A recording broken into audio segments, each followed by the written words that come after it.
شاید ہمیں ابھی اندازہ نہ ہو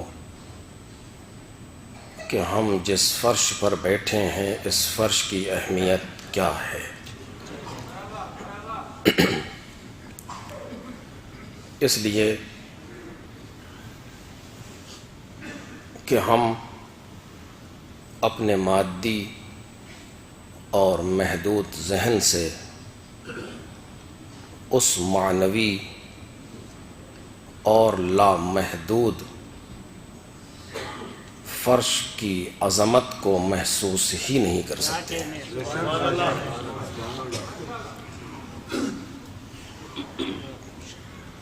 میں مبالغے میں گفتگو نہیں کر رہا، حقیقت ہے۔ اگر آج ہماری معنوی آنکھیں اور قلبی آنکھیں کھلی ہوتیں تو ہم محسوس کرتے کہ جتنی صفیں آپ باہر چیکنگ کے لیے لوگوں کی دیکھ رہے ہیں، شاید اس سے کئی گنا زیادہ صفیں فرشتوں کی لگی ہوتی ہیں فرش عزا پر آنے کے لیے۔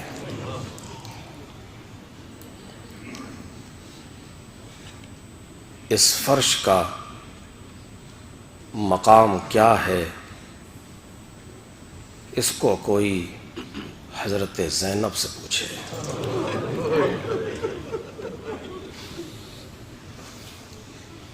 جو اس فرش کی بنا کرنے والی ہے۔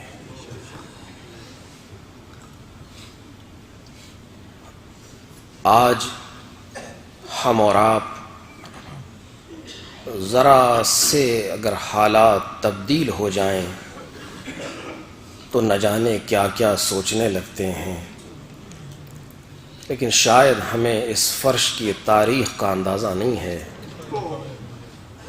کہ اس فرش عزا کو دنیا میں عام کرنے کے لیے کتنی قربانیاں دی گئی ہیں۔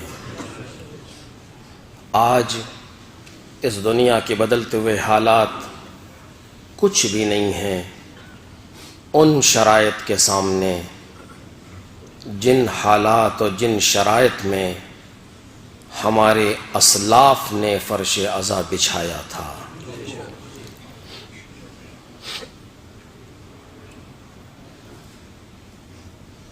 دربار یزید کے بعد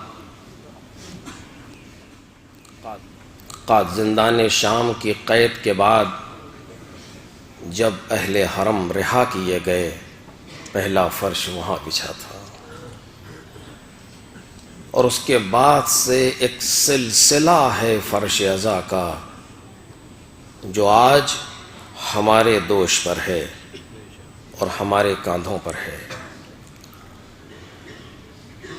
بہت مقام ہے اس کا، بہت عظمت ہے اس کی۔ فرش عزا پر قدم رکھنے کا ثواب کتنا ہے، مجھ جیسا حقیر اندازہ نہیں لگا سکتا اور بیان نہیں کر سکتا۔ لیکن عزیزو، آپ کو معلوم ہے جتنی بڑی نعمت ہوتی ہے اتنا ہی زیادہ اس کے مقابلے میں ہماری ذمہ داری ہوتی ہے۔ جتنی بڑی نعمت ہو، اگر پروردگار عالم نے پڑوسی جیسی نعمت دی ہے تو اس پڑوسی کے حقوق واجب کیے ہیں۔ اذیت نہیں دے سکتے، پریشان نہیں کر سکتے۔ معمولی سی چیز ہے، جنگل میں بسنا اور ہے، بستی میں کسی کے پڑوس میں رہنا اور ہے۔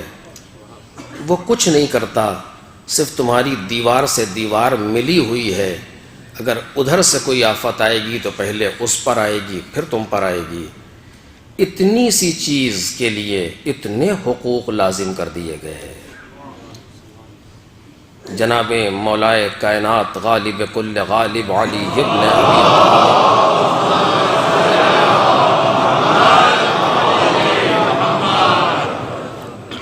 ارشاد فرماتے ہیں کہ پیغمبر اس طریقے سے سفارش کرتے تھے پڑوسیوں کے لیے، اتنا زیادہ پڑوسیوں کا خیال رکھنے کے لیے پیغمبر کہتے تھے کہ ہم لوگ یہ سمجھتے تھے کہیں وراثت میں حصہ نہ دے دیں پڑوسیوں کے لیے۔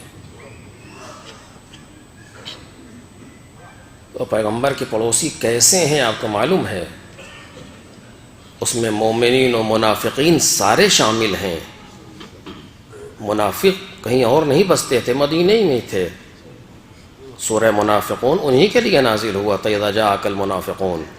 لیکن اس کے باوجود پیغمبر کی وصیت ایسی ہے کہ ہمارا دین آیا ہی اس لیے ہے کہ منافق کو مومن بنا دے۔ ایک صلوات پڑھیں محمد اور آل محمد۔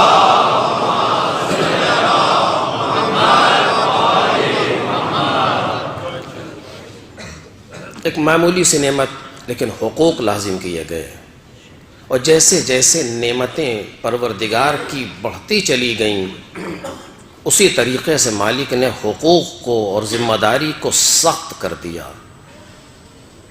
اگر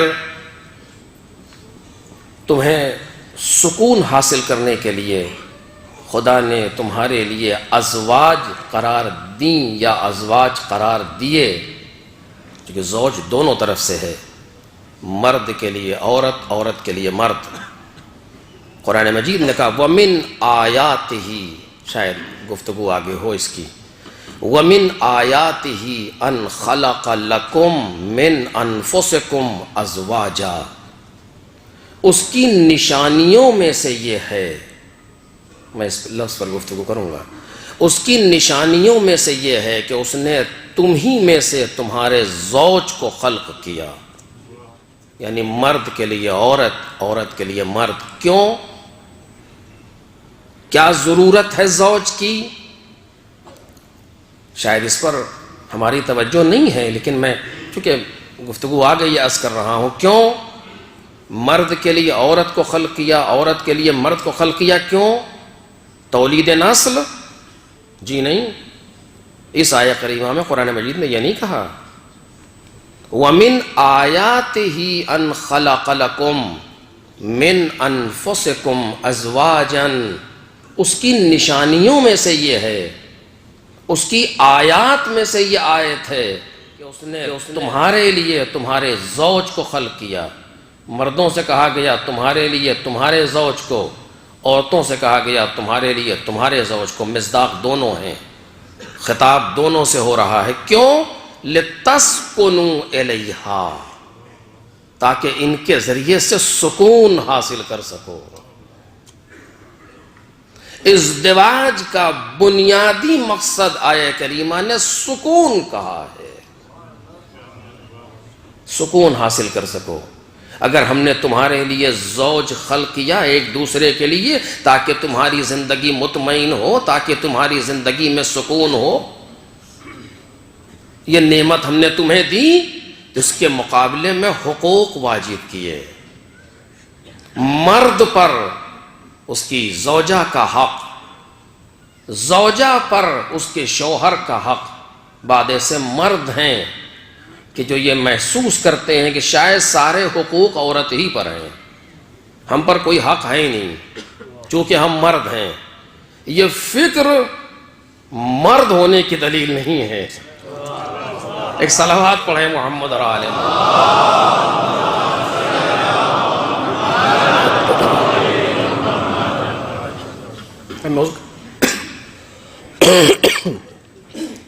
میں اس کا برعکس نہیں کہوں گا، آپ خود ہی سمجھ لیں۔ یہ انسان کے مرد ہونے کی دلیل نہیں ہے کہ یہ محسوس کرے۔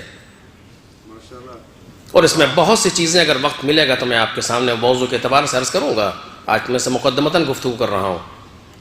حقوق واجب کیے۔ زوجہ کا حق تم پر کیا ہے؟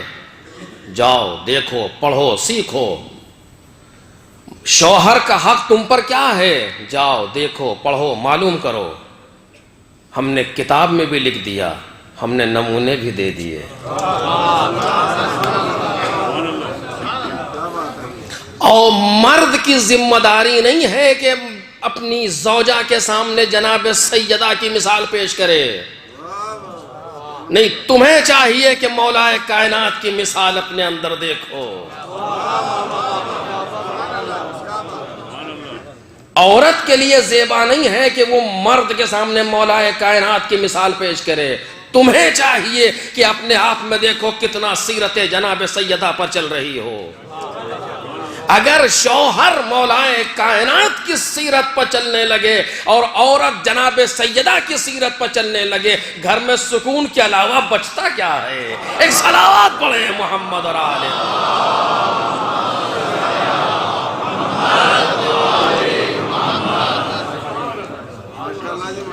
لیکن مشکل آتی یہاں ہے کہ ہم اسے آئینہ دکھاتے ہیں، وہ ہمیں آئینہ دکھاتی ہے، جبکہ ہونا یہ چاہیے کہ ہم خود آئینہ دیکھیں، وہ خود آئینہ دیکھیں۔ کیوں؟ اس لیے جملہ عرض کر رہا ہوں، توجہ کیجئے گا، کیوں؟ اس لیے کہ اس کی قبر میں مجھے نہیں رکھا جائے گا، میری قبر میں اسے نہیں رکھا جائے گا۔ فرشتے میرا حساب اس سے نہیں لیں گے، اس کا حساب مجھ سے نہیں لیں گے۔ میں نے جو اس پر زیادتیاں کی ہوں گی میں جواب دوں گا، اس نے جو مجھ پر زیادتیاں کی ہوں گی وہ جواب دے گی۔ اگر میں نے کوئی صبر کیا ہے اس کے مقابلے میں ثواب مجھے ملے گا، اگر اس نے صبر کیا ہے میرے مقابلے میں ثواب اسے ملے گا۔ نہ میرا حق، نہ میری چیز قدرت کے یہاں ضائع ہونے والی ہے، نہ اس کی چیز قدرت کے یہاں ضائع ہونے والی ہے۔ اس نے سکون کے لیے بنایا تھا، گھر کو جہنم نہ بناؤ، سکون کا معہد بنا دو۔ ایک صلوات پڑھیں محمد اور آل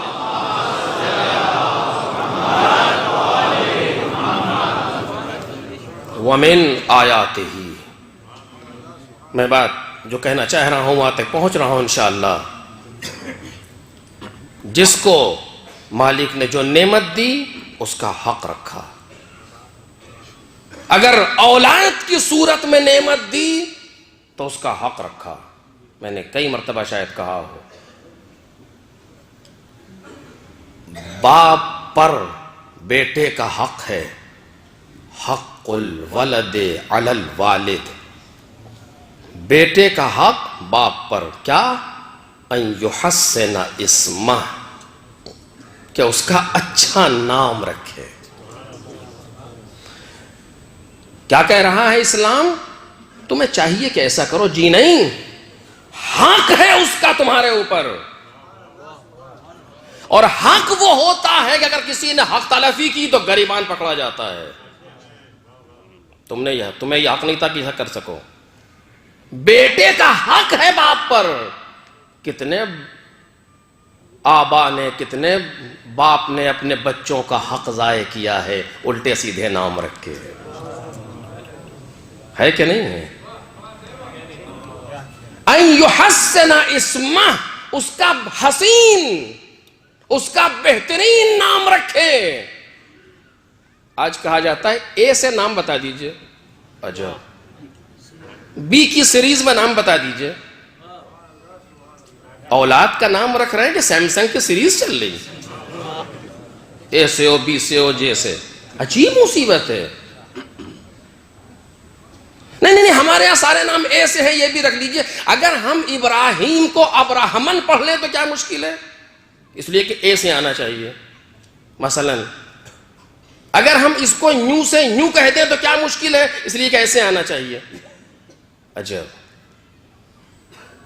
قرآن معصوم فرماتے ہیں یحسن اسمہ، اس کا اچھا نام رکھے۔ ذرا سوچ کے بتاؤ آل محمد سے اچھا نام کون ہے کائنات میں؟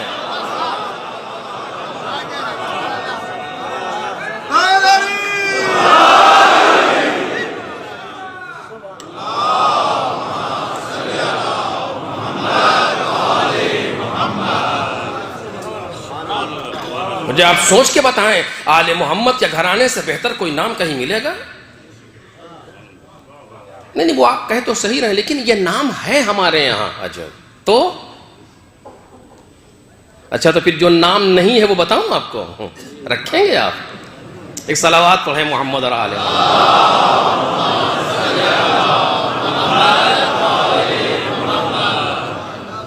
حق ہے اولاد کا۔ آپ ہائے بھائی کہاں سے دیکھ رہے ہیں؟